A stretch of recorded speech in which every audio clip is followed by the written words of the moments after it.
Chapter 17. Scientific Advertising. Through a book I wrote, my name has become connected with scientific advertising. That is, advertising based on fixed principles and done according to fundamental laws. I learned those principles through 36 years of traced advertising, through conducting campaigns on some hundreds of different lines, through comparing on some lines, by keyed returns, thousands of pieces of copy. Always, since I sent out my first 1,000 letters to the time when $5 million yearly was being spent on my copy, I have had to face records on cost and result. So I have naturally proved out many fundamentals which should always be applied. I have little respect for most theories of advertising because they have not been proved. They are based on limited experiences, on exceptional conditions. Some lines seem to succeed on methods of advertising which every traced return proves impossible. The reasons for success have little to do with the advertising. The line may have succeeded in spite of the advertising. Many unadvertised lines become highly successful because of some unwanted quality which people soon discover, or because dealers are in some way induced to feature it, or because of a name which in itself tells an appealing story. Cream of wheat is an example. The name alone tells the story. So with spearmint gum. All successful gums have succeeded through fortunate names. There is almost no story to tell. There are no great distinctions. The very men who succeeded with one name failed again and again with others. Any conclusions drawn from such experiences are bound to lead others astray. The cases where they apply are rare. Safe principles are evolved only by those who know with reasonable exactness what the advertising does and who compare results on many lines with thousands of pieces of copy. Mail-order advertising gives the most exact basis, but most advertising can be so conducted as to give an approximate guide. To apply scientific advertising, one must recognize that ads are salesmen. One must compare them one by one on a salesman's basis and hold them responsible for cost and result. To advertise blindly teaches one nothing, and it usually leads to the rocks. I have described in this book some of the methods by which we trace results, but we find that some methods which succeed in one line cannot be applied to another. We find that some methods which are profitable are not 1/4 so effective as others. So, regardless of principles, we must always experiment. But there are certain basic laws, so well established, so generally accepted by those who know returns, that all who are wise will recognize and generally employ them. I intend in this chapter to deal with such principles only. Brilliant writing has no place in advertising. A unique style takes attention from the subject. Any apparent effort to sell creates corresponding resistance. Persuasive ability arouses the fear of over-influence. Anything which suggests an effort to sell on other lines than merit and service is fatal. One should be natural and simple. His language should not be conspicuous. In fishing for buyers, as in fishing for bass, one should not reveal the hook. Never try to show off. You are selling your product, not yourself. Do nothing to cloud your objective. Use the shortest words possible. Let every phrase ring with sincerity. From start to finish, offer service. That is what you are selling. That is all your prospect wants. Weigh every sentence on that basis. Waste no space, no money to any other end. I have seen many an ad killed by a single unfortunate phrase, usually a selfish phrase, indicating ulterior desires which repel. Phrases like, insist on this brand, avoid imitations, look out for substitution. Such appeals have no good effect, and they indicate a motive with which buyers cannot sympathize. Forget yourself entirely. Have in your mind a typical prospect, interested enough to read about your product. Keep that prospect before you. Seek in every word to increase your good impression. Say only what you think a good salesman should say if that prospect stood before him. Then, if you could sell in person, you could sell in print. Do not boast, not about your plant or your output. not about anything more interesting to you than to your prospect. Boasting is repulsive. Aim to get action. Your reader is pursuing a magazine or newspaper. She has paused because your subject or your headline attracts her. But in a moment she will be interested in her reading and will usually forget you. In some way in your climax, inspire immediate action in those interested. A coupon is the usual way. People cut it out. They do not lay aside their magazine or newspaper, but they clip the coupon to remind them of something they decide to do. A woman lays it on her desk, a man slips it into his vest pocket. Then, on some convenient occasion, it turns up for action. It is sent in for a sample or for further information. Then you have a chance to follow up that interest. Countless tests have proved that coupons multiply returns. I have seen many tests made by mail-order houses offering catalogs. Some ads had coupons, some did not. The difference in returns was enormous. People are dilatory. They defer action, then forget. Many an advertiser loses in that way most of his half-made converts. One cannot afford that. There are other ways to get action. The weak sales have that in view. The retail offers which apply to a certain day or hour.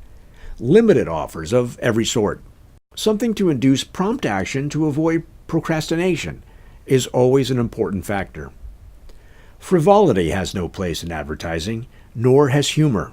Spending money is usually serious business. This does not apply to amusement advertising, but it does to all other forms.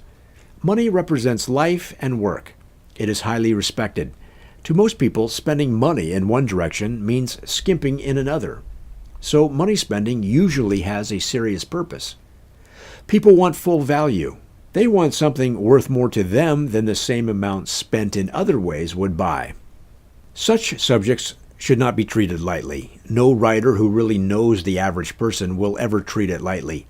Money comes slowly and by sacrifice. Few people have enough. The average person is constantly choosing between one way to spend and another.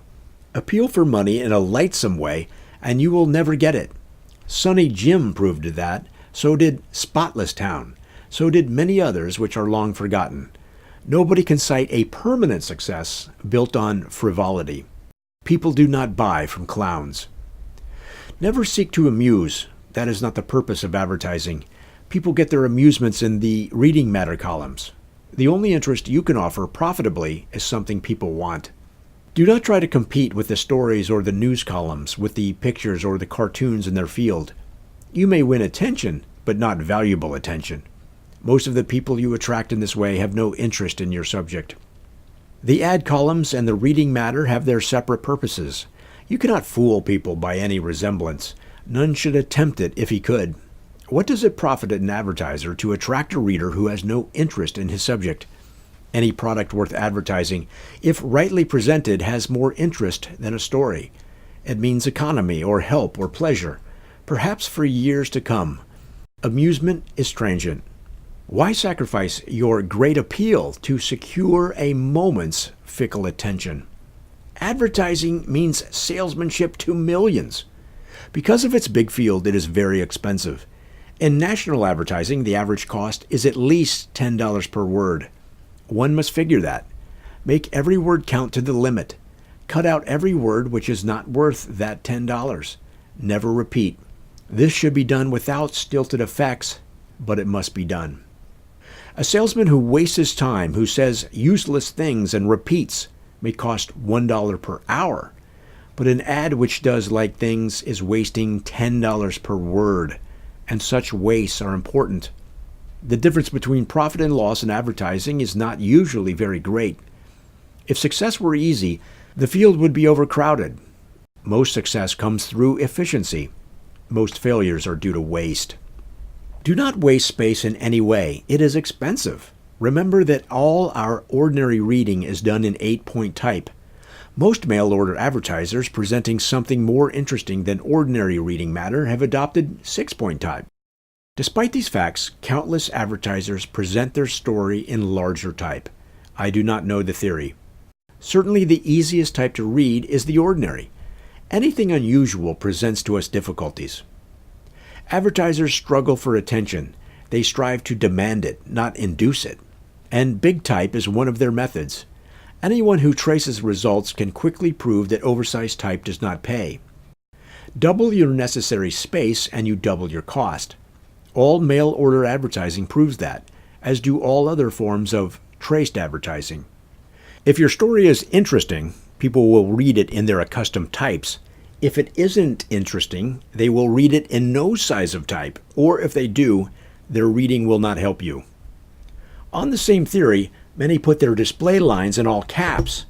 They think they look more prominent, but all our reading is done in upper and lowercase type. We are accustomed to that. When we meet lines set in capitals, we have to study them out. This may not be a severe handicap, but it is always a detriment. Why not follow the usual and natural? Then come the principles connected with art in advertising. The inclination is to use pictures. The tendency has grown until many advertisers pay from $1,500 to $4,000 per drawing. No test I know of proves such expense profitable, nor do I know of a case where colored pictures paid better than black and white. People use them more and more, but rarely on traced advertising. I am prepared to believe that on some lines, like fruits and desserts, colored pictures may prove profitable, but I know of no line as yet where, on traced returns, they have warranted their extra cost, and I have made a good many comparisons. At one point, a great advertising journal appealed for proofs that colored advertising paid, but no such actual proof has yet come to my attention. That is a question for further experiment. Extra fine artwork and colored artwork have not yet proved their advantages.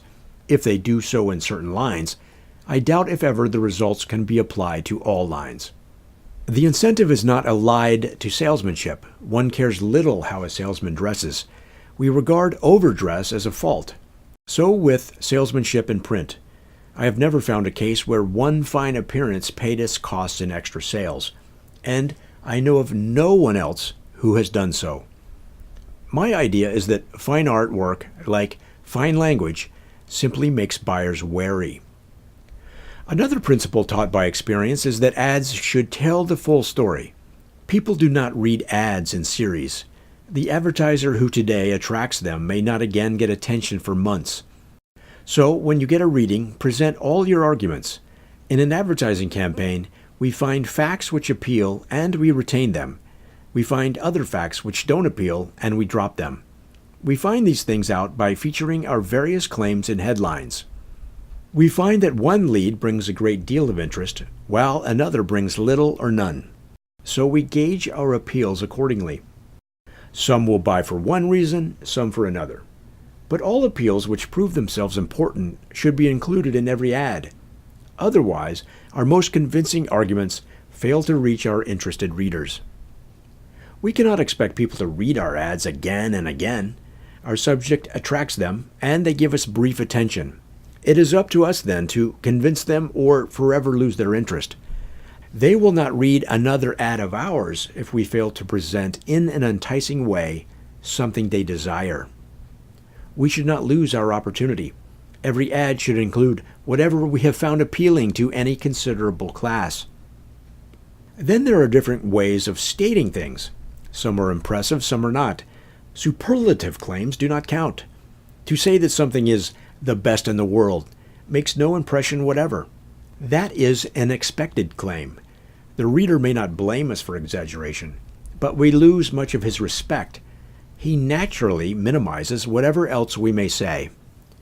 When we say things such as the best product in existence, the supreme creation of its kind, we may arouse only a smile at our frailties. No resentment may be engendered, but whatever else we say is discounted. People are pretty well educated to the belief that advertising must tell the truth. They know that we cannot, in the better mediums, deliberately mislead them, but they do not regard superlatives as misleading because they never are. On the other hand, when you state actual figures, definite facts, they accept them at par. Such definite statements are either facts or lies, and people do not expect that reputable people or concerns will lie. Give actual figures, state definite facts. Take the tungsten lamp as an example. Say that it gives more light than other lamps, and people are but mildly impressed. Say that it gives 3 1/3 times the light of carbon lamps, and people will realize that you have made actual comparisons. They will accept your claims at par. So in everything, indefinite claims leave indefinite impressions, and most of them are weak. But definite claims get full credit and value. The reader must either decide you correct or decide that you are lying, and the latter supposition is unusual. Never advertise negatively. Always present the attractive side, not the offensive side of a subject. Do not picture or feature ills. The people you appeal to have enough. Show and feature the happier results which come from your products or methods. People are seeking happiness, safety, beauty, and content. Then show them the way. Picture happy people, not the unfortunate. Tell of what comes from right methods, not what results from the wrong. For instance, no toothpaste manufacturer ever made an impression by picturing dingy teeth or by talking decay and pyorrhea. The successes have been made by featuring the attractive sides. All experience in advertising proves that people will do little to prevent troubles. They do not cross bridges in advance. They will do anything to cure troubles which exist, but legitimate advertising has little scope there. All are seeking advantages, improvements, new ways to satisfy desires. They are not inclined to anticipate disasters. Those who have met misfortune form in most lines a percentage too small to consider. There are many things in advertising too costly to attempt. One must avoid them, else he will become disheartened. An ointment, for instance, or a germicide, a treatment for asthma or hay fever, a rub for rheumatism. On some such things, one appeals to a small percentage. The cost of reaching them in mediums of universal circulation is excessive. It cannot come back for decades. On others, the cost of securing a customer is many years' return from a customer. Repeat sales are too far apart. I know many products which every home should have. The reasons are convincing. A large percentage of homes can be sold on them, but a single purchase lasts for months and sometimes years. The cost of securing a customer far exceeds the first sale profit. Further sales and profits are long deferred. The advertiser and the advertising man become discouraged long before the tide can turn. The world is full of such things, things that appeal to the 1%, things that do not repeat until funds and patience are exhausted. I have seen many men of great ability discouraged by such undertakings. Another thing to learn exactly is what sort of headline most appeals. Again and again, I have multiplied results from an ad by 8 or 10 by a simple change in headline. A headline is intended to salute the people you desire to reach. It is just like a bellboy in a hotel calling for Mr. Jones. Here is a message for him. Or like the heading on a news article. All of us depend on headlines to point out what we desire to read. Consider your ordinary readers. You have presented to you perhaps 100 times what you have time to peruse. You select your reading by the headings. So it is in ads. We must discover what appeals are most impressive. We learn that by keyed tests, by comparing one headline with another. We find that one sort of headline appeals to 25% of our prospects and another to 50%. We must use them accordingly. Any other method involves tremendous waste. Anyone can quickly prove that if he uses keyed returns. Good ads on any line cannot vary greatly. They must be complete, and completeness means similarity. The great difference lies in the headline. One attracts a certain percentage, another 10 times as many. One must find that out if he expects his advertising to appeal to a profitable audience. One person presents a subject in a way to flatter, another in a way to humiliate. One bases his claims on self-interest, another on service. One tries to sell, another tries to please. These things all alter one's attitude of mind, and that is what leads to decision. But psychology goes further. It recognizes pride and individuality. One must know how to appeal to those desires. These things can hardly be taught. They come through kindly instincts, through love and understanding, through desires to please and serve. No man out of tune with his fellows can be taught them. The best school I know is canvassing, going from home to home. Many great ad writers spend half their time in that. They learn by personal contacts what wins and what repulses. Then they apply their findings to appeals in print. These factors must all be considered. They form the foundation of advertising. Suppose it were different. Anyone who can write a fair letter can write a fair ad. Suppose that ordinary presentations, without regard to the subject, could sell lines at a profit. There would be no room in ad writing for men of ambition. But such things can't be done. The line is fiercely competitive. Every ad is surrounded by countless appeals. Every effort involves much expense. The man who wins out and survives does so only because of superior science and strategy. He must know more, must be better grounded, must be shrewder than his rivals. The only way to that end is to start with fixed principles, proved by decades of experience, from which you never swerve.